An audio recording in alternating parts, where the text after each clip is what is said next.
Përshëndetje miq të emisionit ton. Sot do t'ju njohim me një produkt shqiptar shumë i njohur, pothuajse në të gjitha trevat e vendit ton. Bëhet fjalë për propolisin e bletës. Çfarë është ky dhe si mund ta shfrytëzojmë të produkt të çmuar të bletës në dobi të shëndetit të njerëzit? Bleta, vendin në koshere ku ajo punon dhe prodhon ato të mirat e saj materiale, si për veten e saj ashtu edhe për ne, e don shumë të errët.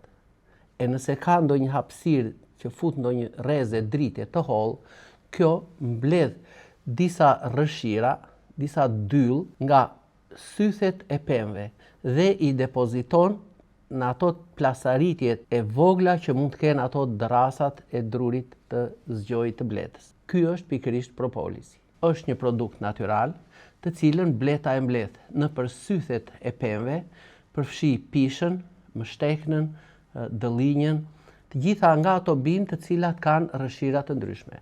Në varësi nga vendi se ku mblidhet, ku prodhohet, pra ku do e mbledhi bleta këtë dyll blete me këto përbërës të fenoleve dhe polifenoleve të ndryshme, do të marrë propolisi dhe ngjyrën. Për shembull, ne shikojmë këtë propolisin këtu. Afërsisht me një ngjyrë të verdhë, tamam si poleni i pishës. Na tregon që kjo është marrë, pra bleta, këtë produkt e ka mbledhur në një pyll me pisha. Dhe në të ndodhet jo vetëm dylli dhe ato rrëshirat ngjitse, por edhe grimca të polenit të pishës të cilat ja ndryshojnë këtë ngjyrën. Nëse do të shikojmë një polen tjetër, i cili është me një ngjyrë më të errët, atëherë do të mendojmë që kjo është mbledhur në përgjithësi nga sythat e bredhit dhe të mështeknës. Por nuk përjashtohet mundësia që bleta për shembull të prodhojë edhe një propolis tjetër, i cili hera herës është si i zi. Kjo varet edhe nga një përzierje midis plepave, mështeknave dhe bredhit. Ngjyra që i jep shkëlqimin për shembull ose atë me vështërsinë në ngjyrosjen e saj ka lidhje të bëjë shumë me përqindjen e flavonoideve. Dhe në kushte shtëpie ju mund ta prodhoni, për shembull ti mirrni këto si toptha kështu, ti vendosni ose në raki rrushi të fortë, pra mbi 22 gradë, por për ta përshpejtuar reaksionin ajo duhet të ngrohet pak e nga pak, pa e kaluar 45 gradë. Ndërsa në kushte industrie ne kemi gjetë me të vërtet një rrugë prodhimi të disa lloje propoliseve të bashkuara dhe në propolis në koshere të cilat bletëricit i mbajnë mbi lartësitë 800-850 metra mbi nivelin e detit. Vjelja këtyre llojeve të propolisit të ndryshëm, kombinimi i recepturave të tyre ka bërë që kur ne e çuam këtë produkt shumë të çmuar për të analizuar në një laborator anglez që ndodhet në Maqedoninë e Veriut, ata u befasuan nga rezultatet që këto propolis paraqiten në laboratorin e tyre. Ai drejtuesi teknik, jo vetëm që na falenderoi, por tha, gjatë gjithë kohës tonë në këtë laborator, OmniLab, që ne kemi analizuar produkte të ndryshme nga gjithë gadishulli i Ballkanit, juaj me të vërtet ka qenë më i veçanti. Po kush e bënte këtë veçanti? Vetëm përbërësit fitokimik që ndodhen në këta toptha propolisi dhe mënyra se si ne kemi ditur të bëjmë një kombinim, një gërshetim midis këtyre 3-4 llojeve që neve kemi treguar këtu në tavolinë. Atëherë, le ti marrim me radhë për shembull përbërësit, flavonoidet dhe acidet fenolike që ndodhen në brendësi të propolisit merigon. Kemi quercetin afërsisht 2.9 mg për 1 gram propolis, ku vlera maksimale shkon deri në 3%. Ne po i afrohemi vlerës maksimale. Do të thotë ndonjëri çfarë është këto? Këto janë ato flavonoidet që e bëjnë propolisin të jetë i fuqishëm dhe luftarak karshi sëmundjeve virale dhe bakteriale. Galangina është afërsisht 6.8 mg për 1 gram, kur vlera laboratorike është 5 deri në 10%. Kemi pinocembrinën 4.7 mg për gram, ndërkohë që vlera është nga 3 deri në 8. Krysina 2.3 mg në 1 gram ndodhet afërsisht krysin 2.3 mg, kur norma është nga 2 deri në 7%. Acidin kafeik 4.9%, kur vlera duhet varioj nga 4 deri në 6%, dhe acidi ferulik nga 3.5, kur vlera është nga 2 deri në 5%. Pra, këto flavonoide që ndodheshin në këtë tabel që unë ju përmenda, janë, si të thuash, jo më në dyshemen e tyre, janë në vlerat mbi mesatare deri në kufirin e sipërm të saj. Që do të thotë, këto antioksidant të fuqishëm e bëjnë këtë propolis që me të vërtet të zërë një vend të veçantë në ato bimët që mund t'i servirim në majën e atyre bimëve që vendosen në tempullin e shëndetit. Por jo vetëm kaq. Në brendësi të tij ndodhen terpene të ndryshme dhe derivate të tyre, siç janë për shembull beta-kariofilenet, të cilat janë antibakteriale të fuqishme. Janë alfa-pinene, beta-pinene në vlerat 1.7 deri në 3%, 1.7% që ndodhen këtu. Alfa-pinenet në përgjithësi gjenden tek pisha, tek dëllinja, tek bredhi, të cilat janë në kufirin ose quhen optimale nga 1 deri në 3%, kur tek propolisi jon ato shkojnë 1.7%. Limonene i japin atë athëtirën, atë si shije limoni, 1.2%, kur norma është nga 1 deri në 2%, dhe terpineolet është 0.9%, kur kufiri normal është nga 0.5 deri në 2%. Ajo që neve na kënaq në vlera është se tek të gjithë antioksidantet, tek të gjithë ata përbërësit, neve nuk kemi ndonjë kolon, ndonjë shtyllë e cila të jetë afër zeros, nuk kemi ndonjë përbërës i cili është afërsisht në vlerat 10, 15, 20%, por janë të gjithë mbi 50% deri në 90%. Por nuk mjaftojmë vetëm këtu. Neve vëmë re që në brendësi të propolisit kemi disa komponent aromatik të cilët janë jo vetëm që i shtojnë atë buketën e mirë, por edhe shtojnë, si thua, atë fuqinë vepruese mbi ato sëmundjet e ndryshme në organizëm. Për shembull, kemi këto acidet cinaminike, të cilat na japin atë shijen sikur kemi diçka pak nga kanella, dhe këto nuk janë pak, janë 4.2%, kur vlerat janë nga 3 deri në 6%.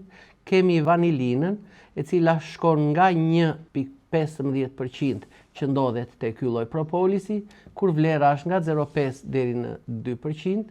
Tjetër, në këtë përbërës, në këtë produkt, ndodhen edhe vajra esenciale.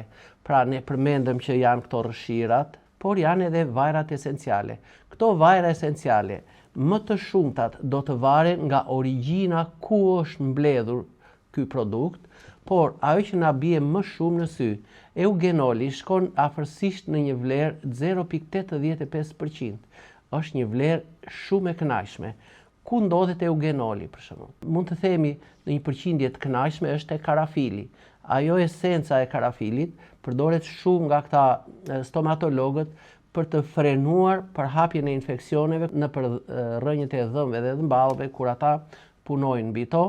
Cineolet, pra si kur të thuash, marrim gjurmë nga vajrat esenciale të kanellës, dhe kariofilenet, edhe këto, pra cineolet shkojnë në një vlerë afërsisht 0.12%, ndërsa kariofileni shkon afërsisht 2.1%. Edhe kjo ka lidhje me origjinën e atyre produkteve, që tregon se jo vetëm pastërtia, por fuqia vepruese e këtyre vajrave esenciale është në një vlerë shumë të kënaqshme. Dhe nëse do të vazhdojmë më tutje, sterolet, pra janë ato përbërës fitokimik që ndikojnë në frenimin e plakjes së njeriut. Këto janë në formën e acideve lipidike dhe të steroleve, ku vendin më të parë mund të themi e zë sigmasteroli 1.85%, që me të vërtet ata u befasuan këtu, dhe beta-sitosteroli 1.08%. Atëhere, këto janë 2 përbërës, por ka edhe të tjerë që ishin në formën e gjurmëve, gati 5-6 të tjerë, të cilët ata nuk u munduan që t'i pasqyronin, por më thanë, është me të vërtet një antioksidues dhe frenues i plakjes së njeriut. Dhe vemi më poshtë tek disa medikamente të tjera të cilat ndodheshin në këtë produkt, dhe ata më treguan njëkohësisht edhe pH-in, këtu që ishte afërsisht 4.9%, edhe disa ingredientë të tjerë, materiale ingrediente të cilat shkonin nga 1.1% deri në 2.5%, ku vlerat në përgjithësi varionin nga një tregues më pak se 2% deri tek 5%. Dhe jo vetëm kaq, këtu ndodheshin në brendësi të tyre shumë minerale të rëndësishme për trupin e njeriut, ku vendin më të veçantë e zinte geranioli, i cili është me të vërtet një antioksidant i fuqishëm, por edhe një medikament që lufton këto qelizat kancerogjene në organizëm. Atëhere, këtu ndodhesh për shembull rreth kalcium 370 mg, magnez 101 mg, zink 13 mg, këto flasim për 1 kg produkt, hekur afërsisht 27.2 mg, kemi magnezin 10 mg për 1 kg, kemi këtë natriumin afërsisht 32, potasi është 400 mg dhe fosfolipidet rreth 74 mg. Si do të përdoret propolisi bletës? Në të gjitha plagët, prerjet, irritimet e lëkurës, përdoret nga jashtë, duke hedhur për shembull qoftë nga propolisi merigon, nëse kemi myk në lëkurë dhe kruarje të saj, e përdorim duke pikuar vatrat nga 2-3 deri në 7-8 pika deri në 10 pika, varet nga madhësia e lëkurës së irrituar, ose nga hapësira e plagës së prerë. Pra, nëse pritemi me një mjet prerës, menjëherë mbi të pikojmë propolisin merigon. Sa të jetë ajo gjatësia e plagës së re të krijuar, e mbulojmë mirë me propolis, e lëm të thahet, e pikojmë përsëri, e lëm të thahet, e pikojmë përsëri, dhe në këtë mënyrë ne krijojmë një shtresë të hollë mbrojtëse që agjentët e ndryshëm atmosferik që mund të na bien mbi plagë dhe të na ushqejnë me serumin e gjakut, neve ato i ndalojmë. Në rast se do të kemi, për shembull, një fëmijë i cili rrëzohet dhe gjakos gjunjët, lëkurën, brylat e kështu me radhë, po në të njëjtën mënyrë do të përdoret propolisi. Drejt për së drejti mbi vatrën e dëmtuar të lëkurës, do të përdorim 2-3 herë njëra pas tjetrës propolisin, 2 ditët e para. Pastaj plaga fillon që të vërë një kore, e në këtë mënyrë lëkura është e mbrojtur. Për puçrat në fytyrë mund të përdoret me shumë efikasitet, sidomos në mbrëmje, dhe mbi të aty neve të vendosim, për shembull, vendosim në fillim propolisin, dhe mandej mund të vendosim për puçrat në fytyrë ndonjë krem për puçrat i cili ka në brendësi të tij pak propolis blete. Nëse kemi një person i cili ka zjarr nate, do të bënte shumë mirë që në netët e para që ai ka djegje dhe kruarje të tmerrshme të lëkurës dhe dhimbje, ta përdori propolisin mbi vatrat e zjarrit të natës 3-4 herë, pra natën e parë dhe të dytë, të pi 20 deri në 30 pika propolis, kështu drejt për së drejti në gojë, ose ta holloj me pak ujë, dhe do të befasohet nga mrekullia çuditëbërëse e propolisit. Nëse kemi egzema mykotike në dorë, në gojë, në gjuhë, në kështu, propolisi përdoret mrekullisht mirë në trajtimin e këtyre patologjive të organizmit. Po kështu, mund të përdoret me shumë efikasitet në të gjitha pickimet nga insektet, që do thotë, nëse ne shkojmë në plazh, bëni shumë mirë ta merrni propolisin. Diçka mund t'ju pickojë aty dhe neve në vendin ku ai trombi është futur, pra ajo ka shpuar lëkurën dhe lëkura menjëherë i infektohet, nëse ne vendosim 2-3 herë nga 1-2 pika mbi të, gjithçka do të neutralizohet në mënyrë të padiskutuar. Për përdorime të brendshme, atëre, fëmijët që janë deri në 3 vjeç dhe kanë infeksione të përsëritura të bajameve, unë do t'ju këshilloja nënave të çlirohen nga ai makthi i gjatë i sëmundjeve infektive, sidomos në pjesën e fytit. Pra, bajame, laringite kronike e kështu me radhë. Po si do ta përdorim?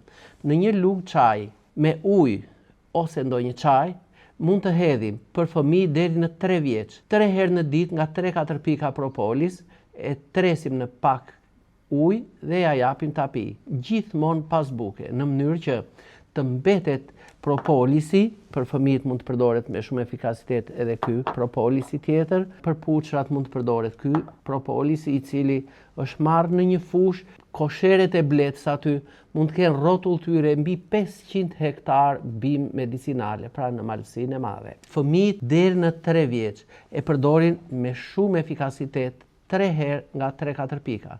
Ata që janë 3 deri në 6 vjeç mund ta përdorin për infeksionet e laringitit 3 herë nga 6-7 pika në çdo vakt, të tretur në pak ujë dhe e japim pas buke.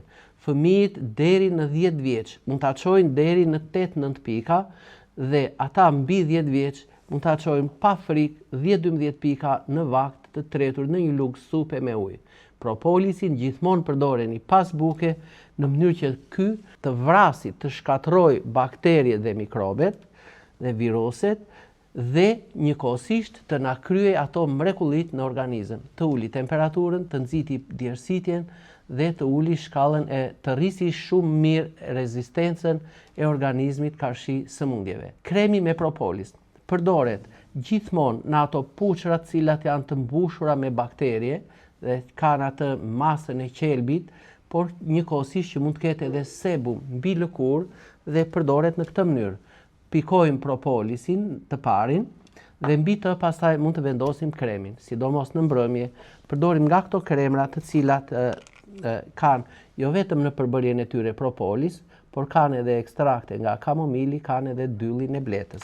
Ndërsa gjatë ditës mund të përdorim me shumë efikasitet këtë kremin e kërmillit, i cili kanë brendësitë të tij pak propolis blete.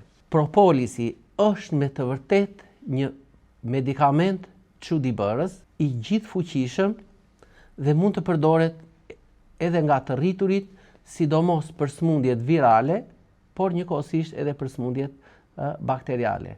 Ne shumë nga këto gjëra, jo vetëm kur kam qenë kështu në vitet e para, por edhe më vonë, kemi testuar her pas here këtë propolisin dhe me të vërtet na ka dhënë rezultate të mrekullueshme në pjatën e Petrit, duke qenë si thua dominues edhe mbi të tjerët, qoftë mbi këto sëmundje përpudhore, pra të mykut të bardh Candida albicans, por edhe për sëmundje të tjera. Por njëkohësisht, përvoja na ka bërë që ne me të vërtet të kuptojmë se ky është një produkt natyral shumë i çmuar dhe që mund të përdoret nga njerëzit në mënyrë të vazhdueshme. Mund të përdoret me shumë kujdes në momentet e para tek ndonjë individ i cili është alergjik nga ndonjë nga produktet, sidomos polene, pishe e kështu me radhë, nga ku mund të jetë mbledhur propolisi i bletës. Të gjithë ata që janë alergjik, a mund ta provojnë propolisin? Po. Për shembull, një fëmijë që neve mund t'i japim 5 pika, atij për ta testuar do t'i japim 1 pik ose 2, që edhe sikur të jetë alergjik, reagimi i trupit do të jetë në një shkallë shumë të ulët. Një fëmijë 10 vjeçar i japim propolis 2-3 pika, sa një fëmijë 3 vjeç, që edhe vetë rezistenca e trupit, këta alergji fillon që ta neutralizojë. Dhe kjo provë bëhet 1 herë ditën e parë, afërsisht 1 gjysmore. Nëse ne ja hedhim te buza dhe kjo jep enjtje ose trashje gjuhë, tregon që përbërësit e propolisit te ky individ japin alergji dhe mund të kufizohemi në përdorimin e tij, ndërsa në të gjitha rastet e tjera e përdorim me shumë efikasitet. Ky ishte emisioni për sot. Do t'ju lutesha, dëgjojeni me vëmendje, pasi propolisi i bletës për ne ka qenë arma kryesore për luftimin jo vetëm të infeksionit të bajameve, por sidomos edhe në kohë furtune, në kohë virozash, shumë të agravuara në vendin tonë. Këto kanë qenë një ndër armët më kryesore që me të vërtet kanë shpëtuar jetë njerëzish. Miru pafshim.